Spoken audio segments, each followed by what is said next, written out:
साथियों नमस्कार। लोकसभा निर्वाचन 2024 चुनाव का पर्व, देश का पर्व। मॉक पोल की तैयारी।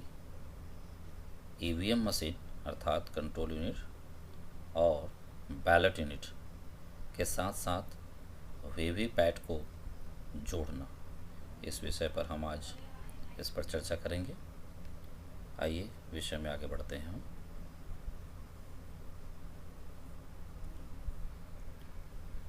मॉक पोल की तैयारी के लिए हम मशीन को किस प्रकार से जोड़ेंगे, यहाँ पर आप देख सकते हैं, चित्र में दिखाई दे रहा है। बाईं ओर यहाँ पर कंट्रोल यूनिट मशीन रखी गई है और यहाँ बीच में आप देख रहे हैं वीवीपैट मशीन है और इसके साथ साथ यहाँ दाहिने ओर बैलेट यूनिट है। मॉक पोल के समय इसको यथास्थान जिस प्रकार से वास्तविक मतदान के लिए रखा जाता है, इसी प्रकार से हमको रखना होगा। अर्थात कंट्रोल यूनिट को आप जो है मतदान अधिकारी क्रमांक 3 के पास रखेंगे और वीवीपैट और बैलेट यूनिट ये दोनों मशीन जो है ये कंपार्टमेंट में जहाँ पर वोटिंग की जानी है वहाँ रखे जाएंगे। मॉक पोल की तैयारी के लिए ईवीएम को जोड़ना। इसके अंतर्गत ईवीएम के सभी इकाइयों को जोड़ते समय कंट्रोल यूनिट का जो पावर बटन है वो बंद ही रहेगा, इसका हमें विशेष ध्यान रखना होगा।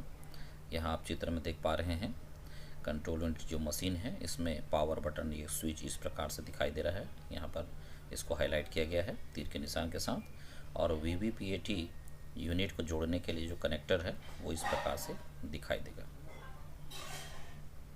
आइए आगे हम देखते हैं वीवीपैट मशीन की स्थिति किस प्रकार से होगी। वीवीपैट का जो लॉक अनलॉक बटन है वो लॉक अर्थात क्षैतिज अवस्था, क्षैतिज अवस्था का तात्पर्य है आढ़ा, यहाँ पर चित्र में स्पष्ट दिखाई दे रहा है। ये पेपर रोल को लॉक अनलॉक करने का बटन होता है, इसलिए इसको इसी प्रकार से रखना होगा जब हम मशीन को जोड़ रहे होंगे। यहाँ इसमें स्पेशल हाईलाइट किया गया है। बटन की स्थिति बताने के लिए 2 स्टिकर्स लगाए गए हैं। यहाँ एक स्टिकर स्पेशल यहाँ पे लिखा गया है जिसमें लिखा है ट्रांसपोर्टेशन। तो इस प्रकार की स्थिति जो है जब हम कनेक्शन करते हैं उस दौरान रखी जाती है।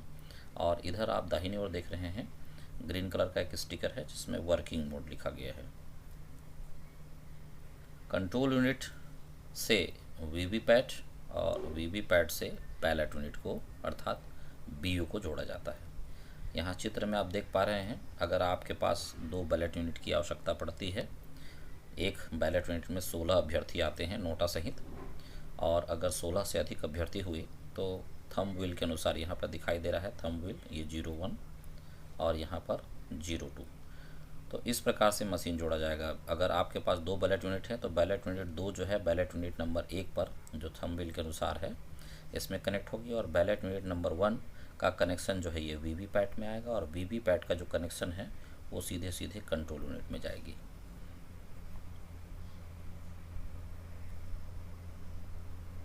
यहाँ पर विशेष रूप से ध्यान रखने वाली बात यह है कि कंट्रोल यूनिट, बैलेट यूनिट और वीवीपीएटी को उन्हीं स्थान पर स्थापित करना है हमें जहाँ पर वास्तविक मतदान के लिए किया जाना है। तो चित्र में यहाँ पर 2 भाग दर्शाए गए हैं, देख रहे हैं। कंट्रोल यूनिट जो है प्रिसाइडिंग ऑफिसर या मतदान अधिकारी क्रमांक 3 जो है वो अपनी सुरक्षा में रखेंगे और नियत स्थान पर रखा जाएगा। और जहाँ पर कंपार्टमेंट है, वोटिंग कंपार्टमेंट, वहाँ पर जो है वीवीपीएटी और बैलेट यूनिट, आवश्यकता अनुसार बैलेट यूनिट यहाँ पर 1 से 2 भी हो सकते हैं।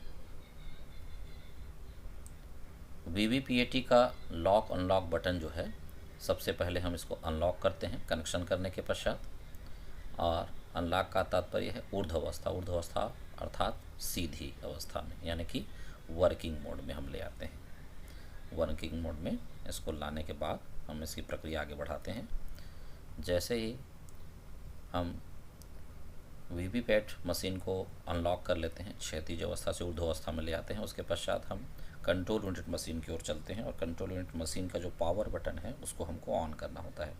यहाँ चित्र में एरो के निशान से बताया गया है, ऊपर की ओर ऑन का बटन होता है और नीचे की ओर ऑफ। इस चीज़ को ऊपर की ओर धकेलने पर यह ऑन होता है और नीचे की ओर धकेलने पर ऑफ हो जाता है। इस प्रकार से जैसे हम कंट्रोल यूनिट को ऑन करते हैं, वीवीपैट में 7 पर्चियाँ गिरेंगी। कभी कभी वीवीपैट मशीन अपने आप को एडजस्ट करने के लिए इसमें आधा पर्ची और काट के गिराता है। इस प्रकार से 7.5 पर्चियाँ भी हो सकती हैं।